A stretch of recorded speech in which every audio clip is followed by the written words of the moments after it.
passengers, co-pilots, shotgun callers, blunderbuss bellowers, and midnight riders.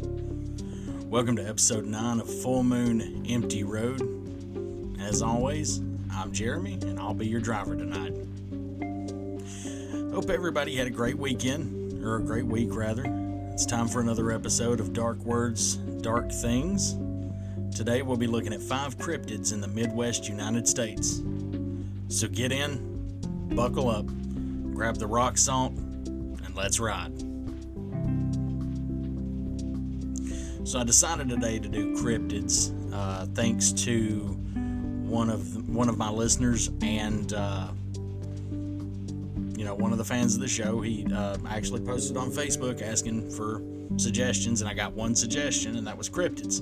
And I got to thinking, that would be a good installment for the Dark Words, Dark Things section. So here we are doing cryptids. Our first cryptid today, also, and Nathan, thank you so much for the suggestion, and I hope you enjoy. Our first cryptid tonight's going to be the Grassman in Ohio. The Grassman is a tall, bipedal humanoid woodland-dwelling creature, similar to Bigfoot, only he is considered far more aggressive. Well, it is considered far more aggressive. The first documented sighting was in Minerva, Ohio in 1978. The Grassman gets its name from the small hut-like living structures or nests it builds out of tall grass. One of the stories of the sighting of the Grassman that was in 1978, the grandchildren of Minerva residents Evelyn and Hal Clayton, along with their friends, ran inside screaming about a hairy monster they saw in a gravel pit outside. When the couple went out to investigate, they saw what the crying children had described, and it was covered in dark matted hair, sitting in the pit and fiddling with discarded trash. It was estimated to be about 300 pounds, so big old boy. The Claytons fled, but this would not be their last encounter with the Ohio's ape man. The family reportedly once saw the creature watching them from outside the kitchen window. Mr. Clayton went to grab his gun, but when he returned, it was gone. So, I guess sighting number 2, no, you're getting shot. But it took off. Eventually, police were called to investigate, and upon investigation, footprints were found and a foul odor lingered in the air. Another sighting put the creature at the top of the strip mine one night, the gravel pit where they saw him, where it was first sighted. The next day, 2 creatures were seen in the same spot. Days before this incident, the Clayton family pet, a German Shepherd, was found dead. Its neck broken. And it was, that happened before anybody actually spotted it, so they kind of wanted to put 2 and 2 together, and they kind of wondered if maybe the Grassman was what killed the dog. Because it's unusual just to find a dog dead with a broken neck. Of course they wondered, was this the work of the Ohio Grassman? The Grassman is estimated to be around 7 feet tall, between 350 and 500 pounds, with a 20-inch footprint. That's like a shack-size shoe, or footprint rather. It is reported to either growl, bark, or cry in a high-pitched tone like that of a woman or a baby. Not saying that only women or babies cry in a high-pitched tone, but that was just kind of the way they described it back, I guess when it was first sighted. The smell of rot has been noted to stick behind after it's gone. It is reported to be very aggressive, and they are unimaginably strong. According to eyewitnesses, that is according to eyewitnesses, However, according to Native American writings, the creatures have a capacity for peace, should it be beneficial for them, possibly indicative of a higher level of intelligence. Or is that indicative? I think it's indicative. I think I screwed that word up. They are known to inhabit caves or grass-made teepee-like structures. They also move with a robotic motion and have been known to kill dogs and deer. So I guess that kind of makes sense as to why the Clayton family found the German Shepherd with its neck broken. Honestly, this thing sounds like a mean SOB if you ask me. So, tell me what you think on this. Real? Is it real? Or is it just a scary story to tell around campfires? Moving on, our second cryptid is the Oklahoma octopus. The Oklahoma octopus is a freshwater dwelling creature said to inhabit Lake Thunderbird, Uluga Lake, or Lake Tenkiller. I laugh because just the thought of a killer octopus kind of thing, that cracks me up. No physical evidence of this particular cryptid exists, but it is believed to inhabit these Oklahoma lakes due to the high mortality rate of swimmers in these locations. Though no evidence proves its existence, there have been numerous reported sightings of the creature. Some skeptics, they tend to doubt the existence of such an oddity, and I mean, I get that. I mean, who wants to believe that there's some killer, freshwater dwelling octopus out there? That is, octopi have actually been recorded, at least for brief periods of time, living in freshwater environments. So I guess less so wanting to believe that there's one out there, and more so not wanting to believe that there is a killer one out there. One such case involves a common octopus being caught at Lake Conway in Faulkner County, Arkansas. The animal was most likely a released pet. I want to know who had an octopus for a pet. But they believe it was a released pet that survived long enough to cling to the gates of the lake's dam. Damn. The Oklahoma octopus is believed to be about the size of a horse and, of course, resembles an octopus, hence the name, with long tentacles and leathery reddish-brown skin.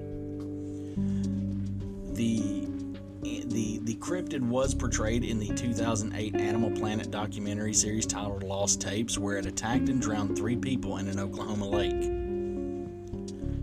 This is most likely an urban legend due to no hard evidence of its existence, but I do want to know what you think about it. Do you really think there is some sort of a killer octopus out there? Some kind of fresh-dwelling, horse-sized octopus? Let me know what you think on that one. Our third cryptid are melonheads. Melonheads. One more time, melonheads. Sounds more like candy than a cryptid. They've been spotted in Ohio, Michigan, and Connecticut, and they are described as small humanoid creatures with bulbous heads who occasionally emerge to attack people. The melonheads of Michigan are said to reside around Felt Mansion, although they have been reportedly seen in southern forested areas of Ottawa County. According to one story, they were originally children with hydrocephalus who lived at the Junction Insane Asylum near Felt Mansion. Hydrocephalus. The story explains that after enduring physical and emotional abuse, they became feral and were released into the forest surrounding the asylum. The melonhead stories of Ohio are primarily associated with the Cleveland suburb of Kirtland. According to local lore, the melonheads were originally orphans under the watch of a mysterious figure known as Dr. Crow. And that's Crow like the animal. It's also been spelled Crow with an E at the end, or Krohe or Kroh. He's also been given the name Dr. Melonhead. Crow is said to have performed unusual experiments on the children who developed large, hairless heads and malformed bodies. Some accounts claim that the children were already suffering from hydrocephalus and that Crow injected even more fluid into their brains. So, I guess he decided that their heads were not big enough, so he decided to add more to it.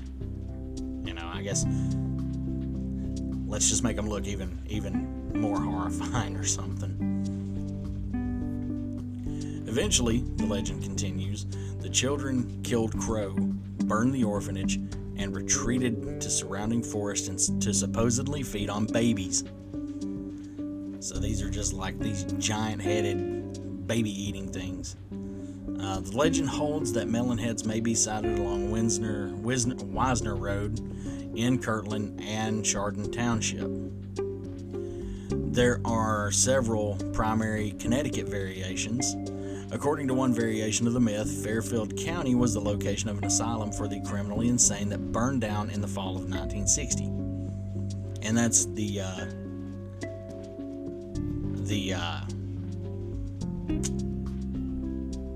I can't think of the name now.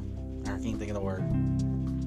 That's the season, not like there wasn't a fall of 1960, like the fall of Rome. Sorry, bad joke. This resulted in the death of all the staff and most of the patients, with 10 to 20 inmates unaccounted for, supposedly having survived and escaped to the woods. The legend states that the Melonheads' appearance is a result of them having resorted to cannibalism in order to survive the harsh winters of the region and to inbreeding, which in turn caused them to develop hydrocephalus.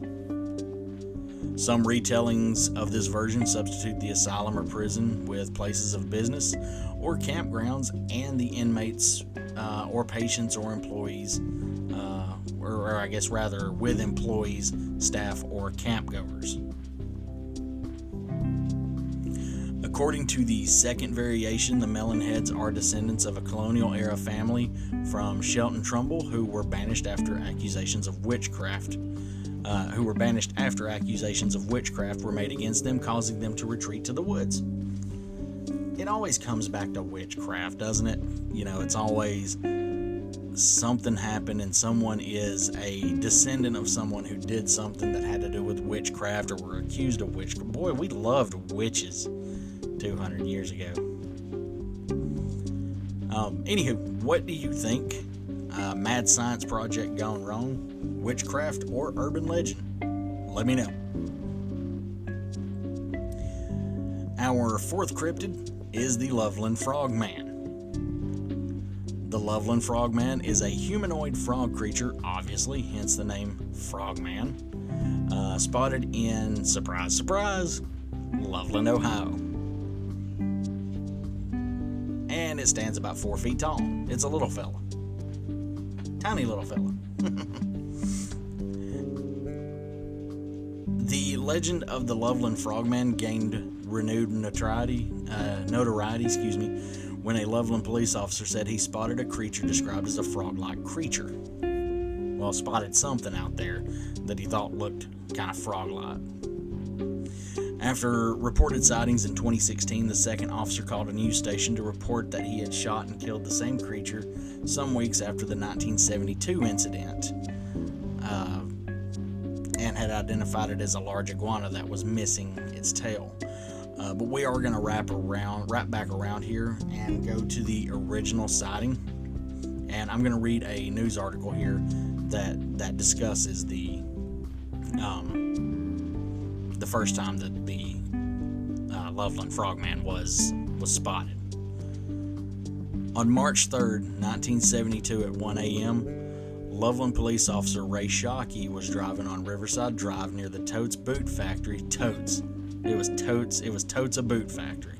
That's the first thing I thought when I read that.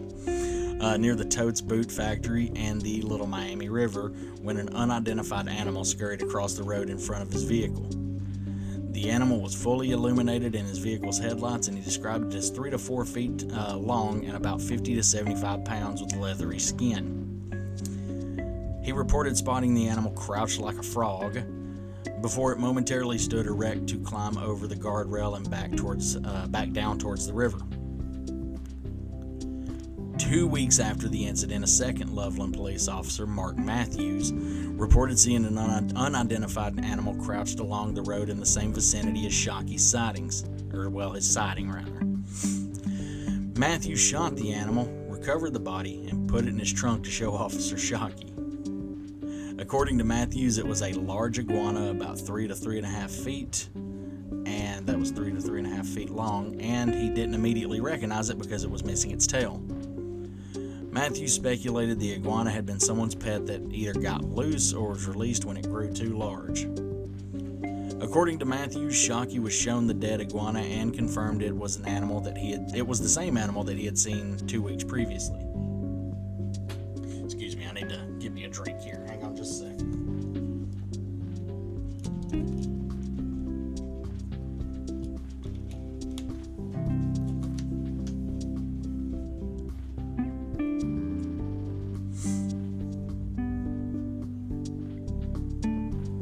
Matthews recounted the incident to an author of a book about urban legends, but says the author omitted the part that confirmed the creature was an iguana rather than a frogman. Matthews also recanted the frogman story in 2016 again on WCPO Channel 9. Excuse me. In May of 2014, the Loveland Frog legend was made into a musical titled Hot Damn, It's the Loveland Frog. I need to go see that. So what do you think? Crazy frogman or misidentified animals and kids playing dress up? Let me know what you think. And I say kids saying dress up, I'm pretty sure this thing cuts out half of my information whenever I email it over. There is a confirmation that there were also like college students or maybe adolescent to teenage kids that were dressing up as a frog and running across the highway, just doing whatever kind of ignorant stuff they could do. But I think it actually cut that one. I'm gonna have to quit that. I'm gonna have to figure something out with transferring my information over from my phone to my laptop, because it seems like it cuts stuff like that out. But yeah, let me know what you think regarding the Loveland Frogman. And yeah. So our fifth and final cryptid of the night is the Beast of Bray Road. The Beast of Bray Road, or the Wisconsin werewolf as it is also known, is a humanoid wolf-like creature commonly spotted near Elkhorn, Wisconsin. Named for the farm road in which it was first allegedly sighted, reports of the creature in the 1980s and 1990s prompted a local newspaper, the Walworth County Week, to assign reporter Linda Godfrey to the story. Godfrey was initially skeptical, but later became convinced of the sincerity of the witnesses. There were multiple witnesses that initially saw this thing and reported it. Her series of articles later became a book titled The Beast of Bray Road, Tailing Wisconsin's Werewolf. Reports of a similar creature in the neighboring state of Michigan also tell of an alleged wolf-like humanoid, the Michigan Dogman. So we got frogmen and dogmen today. So, just all kind of, transformed kind of things. I don't know what you'd call it. The Beast of Bray Road is most often described by alleged witnesses as large, between 6 feet and 7 feet tall, with a humanoid-style body covered in fur or hair, and with a head resembling a wolf or bear. It is purported to have been seen moving as both a quadruped and a biped, which means on all fours or just on 2 legs. Just in case somebody was like, what the heck is a quadruped? And some reports describe it more closely to resembling a traditional werewolf or Bigfoot. The creature was allegedly first sighted in 1936. Now in the 80s, several alleged witnesses reported the beast had made contact with their vehicles, leaving long scratch marks on the doors and trunks of said vehicles. Upon exiting a vehicle, there was a report a woman that had this issue happen, or had this encounter happen to her, and upon exiting her vehicle to determine what she had hit, supposedly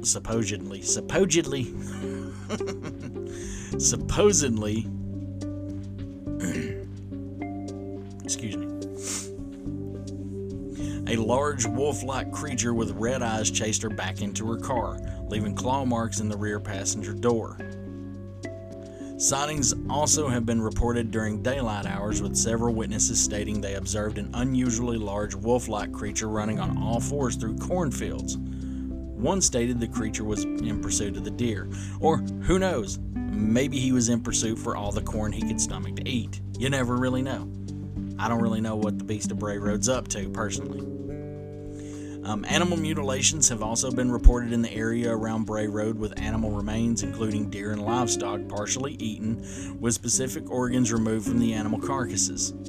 Another witness, that's particular or specific organs, that kind of gives me Jeepers Creepers vibes, where he was taking certain things out of humans to having like 3 hearts and stuff. Anywho, that kind of got me thinking of that.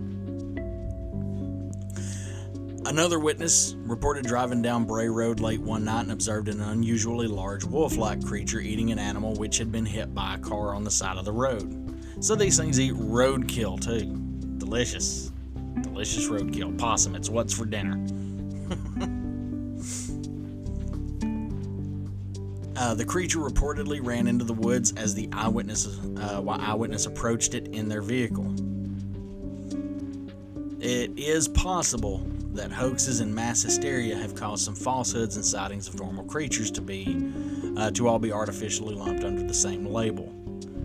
Others have theorized that the creature may be a bear suffering from mange, and that kind of makes me think of a picture I'd seen one time, and I think it was either a bear with mange or someone was able to to shave the fur off a bear. I don't know who would be able to do that, but those things look horrifying.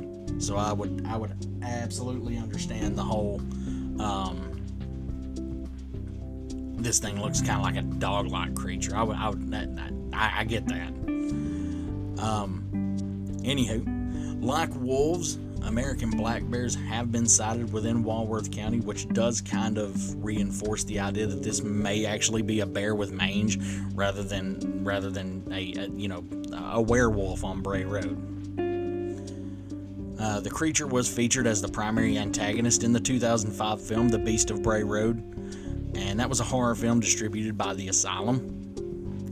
It was also the subject of a 2018 documentary, The Bray Road Beast, produced by Small Town Monsters. They're an indie production company documenting unusual events throughout America. Hey, that's kind of what I'm doing. Well, today at least.